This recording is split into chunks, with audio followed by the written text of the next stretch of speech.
thank you so much for being here today. Thank you for taking the time. Real quick, what time is it in Iceland right now? It's 5 p.m. or 1700 hours, as we say it here.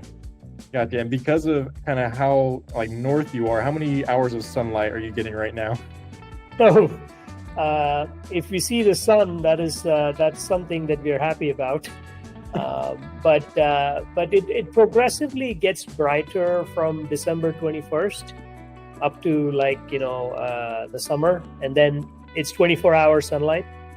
Obviously, it doesn't mean it is 24-hour sun, but it means that we have sunlight-ish most of the time during May, June, July, and maybe most of August, and then it starts becoming dark again. So you gotta have some really good blackout curtains. Gotcha. Right. You gotta have a lot of blackout curtains, or most people just get wired up and they don't sleep as much as they do during the winters. So the hibernation happens during the winters, and you don't do that in the summer. That reminds me of the movie The Shining, where they were just sleep deprived and stuck in a frozen hotel for months. Okay, I get it. But horror movies aside, tell me more about you, your background, your education. You said you're from the south of India, and now you're in Iceland. How did that happen? So give me the quick backstory before we get to the entrepreneurship and startup. Yeah, very quick. I was born in Chennai in Madras. Is a city in Tamil Nadu in India, which is south east coast of India. I went to school in north of India called BITS Pilani, and then from there I went to do graduate study in Baton Rouge, Louisiana. And I was doing my master's in economics and finance, and I was also doing my PhD following that in economics and finance, where I met my wife, who was Icelandic. She was doing her master's in marketing, so I guess you meet Icelanders in Baton Rouge, Louisiana, and as they say, it was something that was meant to be. And we got married in 2001. We lived in Houston, Texas for about 7 years. I used to work in management consulting, and she was also in management consulting. She worked for Deloitte, and I was working for Ernst & Young. And then once our daughter was born in 2003, we decided to be closer to family, and India would have been a very long hike for my wife. So we decided, let's try Iceland. So we moved to Iceland in 2006, and we've lived in Iceland since then.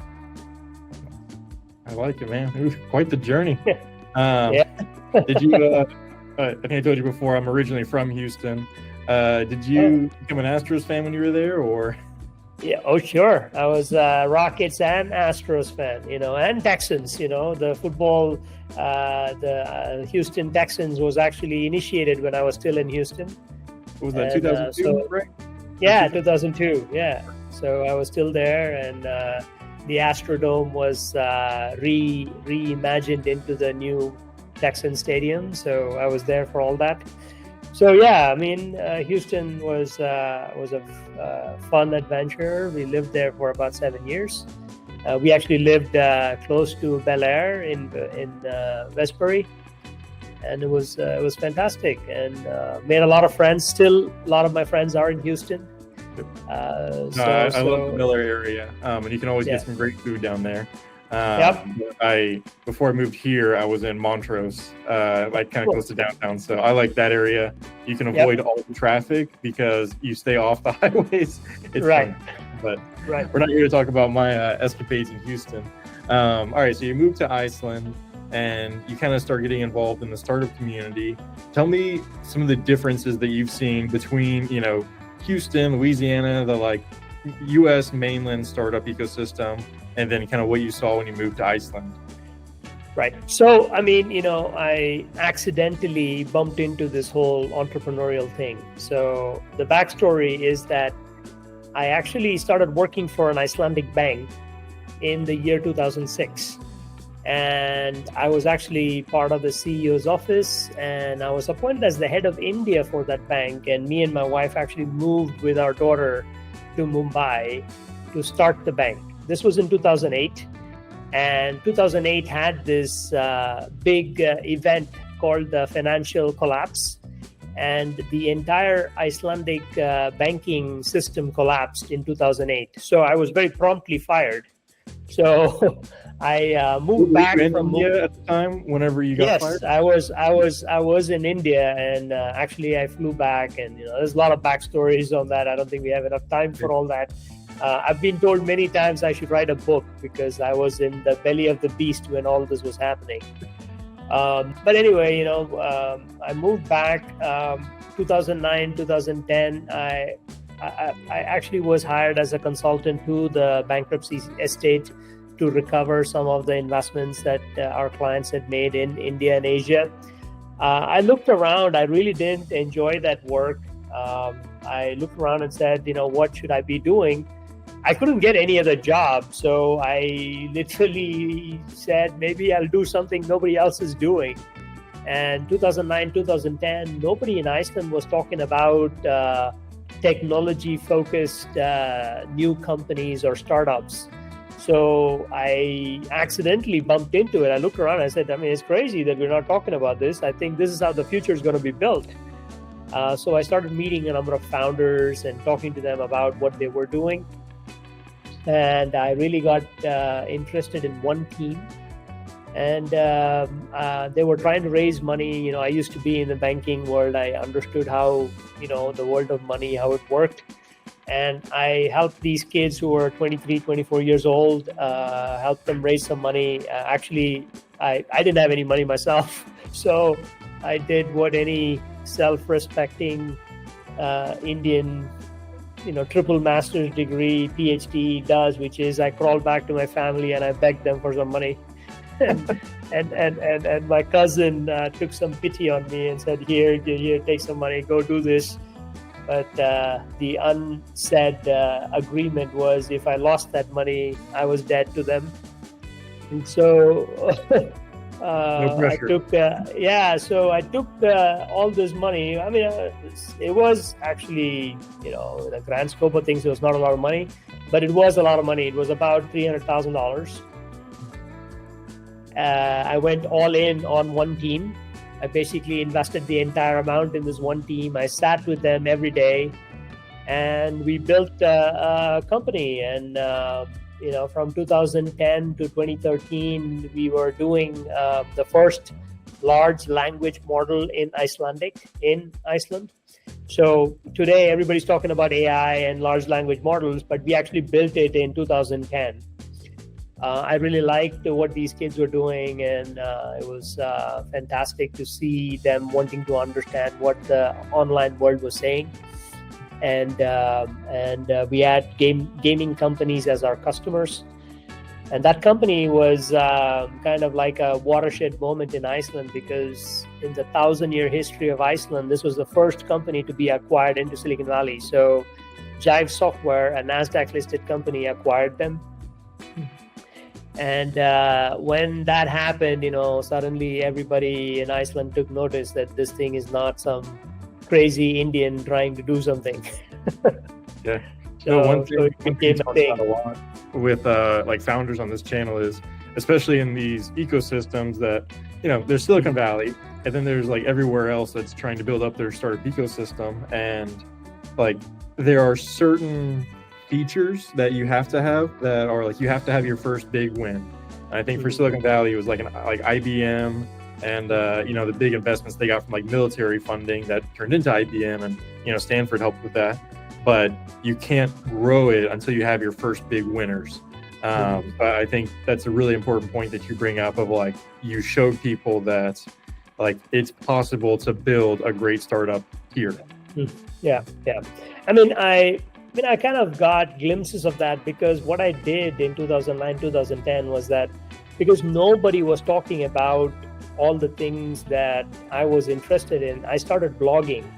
So I started writing about, technology-based startups and the world of investing, the world of VC. I didn't know anything about what a VC does or what they did, or I didn't know anything about investing in startups, that is. Obviously, I'd been part of the bank, and I'd been part of some acquisitions, mergers and acquisitions and all that. So I knew how companies got bought and sold, but I had no idea how companies were built. So I basically wanted to learn that. I sat with this team, and I learned how companies get built, which was fantastic education. I basically told myself, if I lost this $300,000, I'll just think of it as a good MBA investment, because I learned everything that could possibly go wrong in building a company during this exercise. So the ecosystem part, I can talk a lot about, because Iceland had a very... I definitely want to hear your transition from working with that one startup into, I think you said you did that until 2013, but you started Startup Iceland back in 2012. So how did that transition happen? Right. So I invested in this company. I thought I could convince the local investor community to basically participate in this asset class. And I was very wrong. I just thought that, I had the superpower to convince them, because I had invested in one startup, and that startup actually went from, making nothing to actually making, enough money, but they were still burning money. And I was trying to raise more money to kind of help them build this company. Almost every Icelandic investor looked at me like I'd gone crazy, and they were literally, showing me the door. And so I did basically buy a one-way ticket to the founder of this company, and I said, go to Silicon Valley, because that is where you need to be to make this company work. So he went there, and he did a great job in building a fantastic network. We started very quickly winning customers, big game companies like Sony, Square Enix, these were like big name, album makers. Yeah, they're big companies, and they all loved our software, and they basically bought our software. And I, while I was doing this, I realized, okay, maybe, I need to do something more than just make this company win. I basically need to build awareness within Iceland about what this could be. And as luck would have it, Brad Feld, who is a good friend of mine, my mentor, and also he is now, an investor in my fund. Brad wrote a blog post in November 2011 stating that he was going to write a book about startup communities and how to build one in your city. I did a book review on that book. The first one, there's Startup Communities, and then there's the Startup Community Way. I did it on Startup Communities a few weeks ago and read it last year. Great book. Right. So I'll link to it here in the video. My story or the story of Iceland is chapter 14. I don't know, maybe you got to that or not, but we had Brad asked me to write about 1,000 words about what I was trying to do. And I wrote to him because I didn't know him at that time. I just was one of the readers of his blog. I wrote to him and I said, hey, Brad, I live in Iceland and I do this.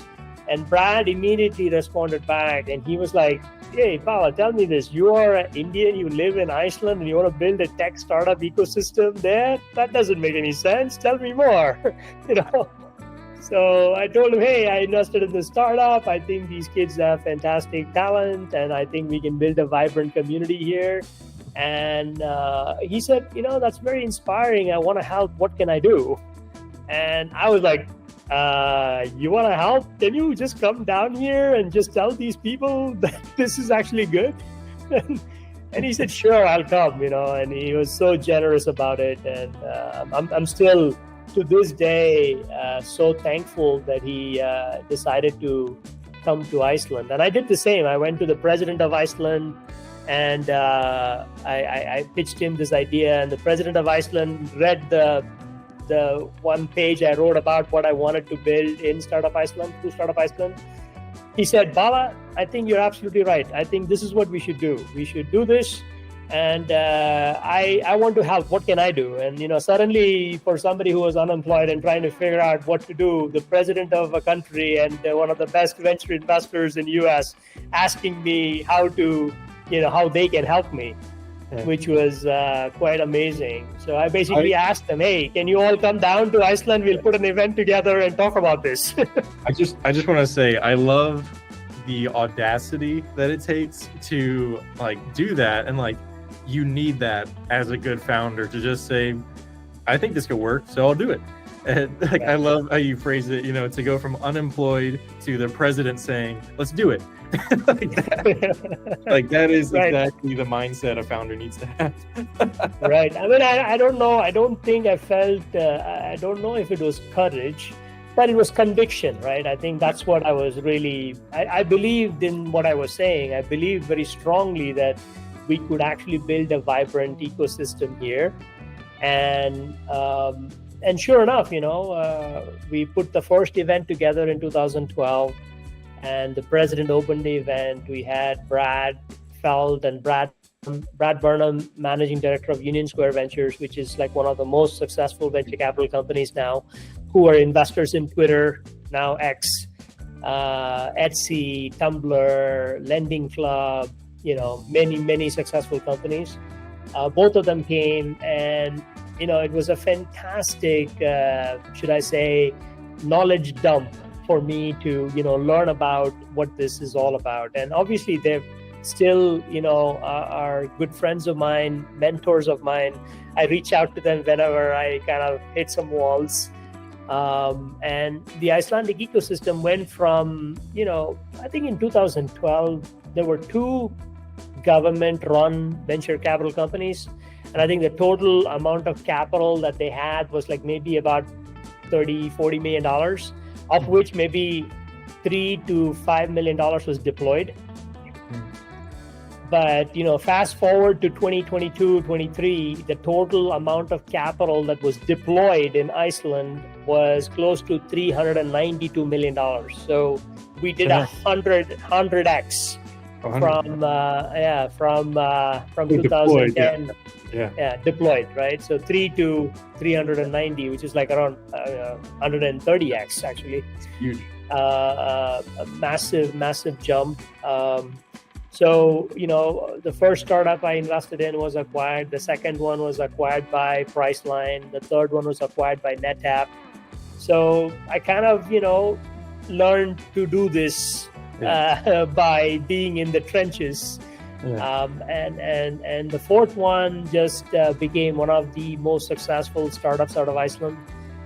They still are very much on the path to becoming the second unicorn in Iceland, at least in the travel industry.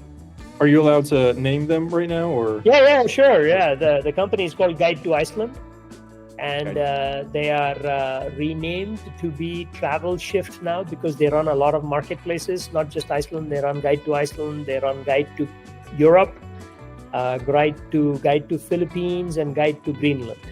So they run 4 different marketplaces that takes care of destination services. That company is doing really well, employing hundreds of people all over the world. And, they are profitable and growing. In order, what were the first 3 that you invested in? Yeah, so the first company was called Clara, which was acquired by Jive Software. The second one was called Boutique, which was acquired by Priceline. The third one is called Green Cloud, which was acquired by NetApp. And the fourth one was Guide to Iceland, which more or less became a runaway success. And you have one of the best records I've ever heard of. 4 investments, 4 success. I don't even think Andreessen Horowitz has that good of a record. Well, I don't know. As I said, I'm an accidental investor. I don't. But there's also the advantage of you're there with them in person, helping them every day. So it's a huge benefit to them. Yeah. So those were the formative, should I say, the operating modules that I implement in my fund today. Obviously I run a studio fund now, seed fund.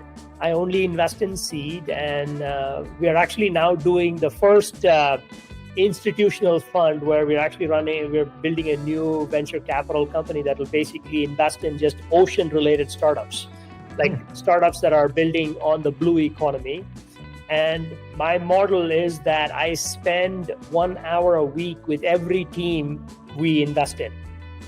So, we have 23 different teams. So I spend 23 hours every week meeting with each of the team's founders and talking to them about this company building process. As I said, I don't know how all VCs do this. I don't know how other, successful Andreessen Horowitz or whoever that is who does it.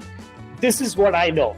I think having that intimate connection with the founder and caring enough about what they're doing, caring enough about what they're building, and actually helping them by listening to them in this exercise is how I know to build.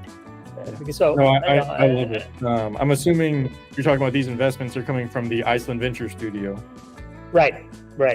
So the first fund is called Iceland Venture Studio. The second fund is called Founders Ventures. I deliberately have different names.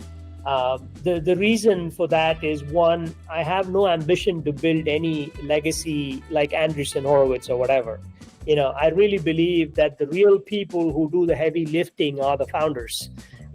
I think VCs take too much credit for what we do. I really think that it's the founders who do the real job. We're all there to just help them, and we're just there for the ride. And knowing our place in this game actually grounds me every day, because I know how hard it is to build category-defining companies, and building them is not just writing checks.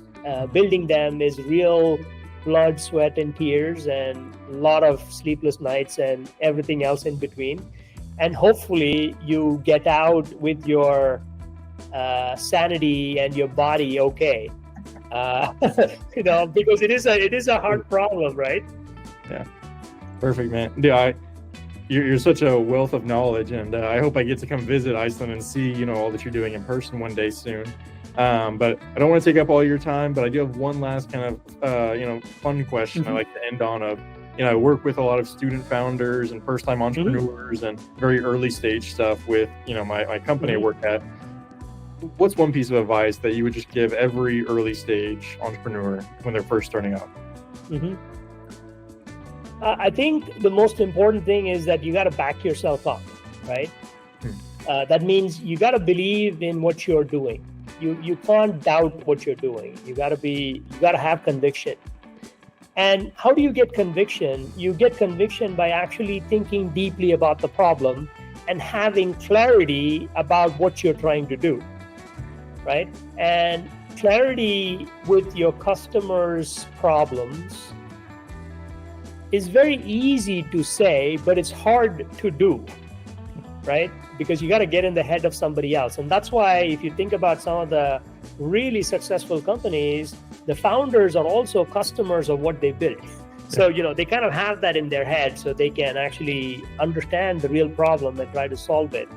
But if you're solving problem for somebody else, trying to really get clarity on that problem and building that with empathy and actually caring about that problem, in my opinion, is by far the differentiator for teams that actually win and the ones that don't.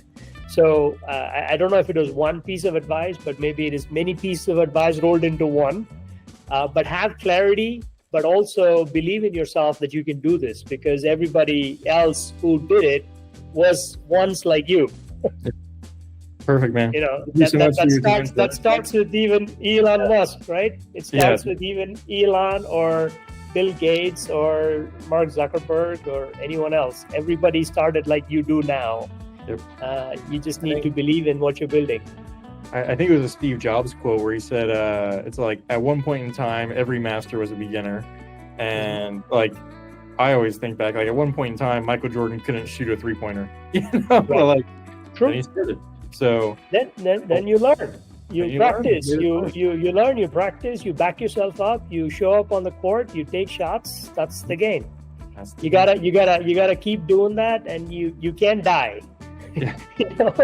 That's the other thing. Don't do anything stupid that will kill you. Yeah, I think it's who is it? It's Dalton from Y Combinator. He was asked what his main piece of advice is that he gives, and he said, just don't die. That's it. Yes. Don't die. Yes. We tell this to all the founders. I tell this to all the founders that I work with, and I say, you know what? Survive one day. Yeah. One day, right? One day. Get through this day. Yeah. Right? Then tomorrow, get through tomorrow. One day. One day at a time. And I think you will be surprised. And by the way, just not getting through, but in that one day, make 1.001% progress. Yeah. Right? If you do that, you compound that one day at a time, suddenly you'll turn back and see that you are in a different place where you started. And startups are nothing more than that. You just gotta have that perseverance to be able to have the same level of enthusiasm every time. And when you make that 0.001% progress, you will have that energy. I think that's what a lot of people don't get. If you don't have that progress, then it kind of pulls you down. So you have to somehow in that one day make that one progress. And that's why clarity is very important, right? If you're clear about where you're going to go, then you can make that one step forward. Yep. Right? But if you're not clear, you're running around like crazy and you don't know what to do. I think that's what kind of kills startups. Very much so. Well, thank you so much for your time today, Bala. I really appreciate it. It's been truly a pleasure to talk to you. And like I said, I hope I get to come visit sometime, hopefully in your summer, where it's a little bit warmer, maybe some more sunshine. So likewise.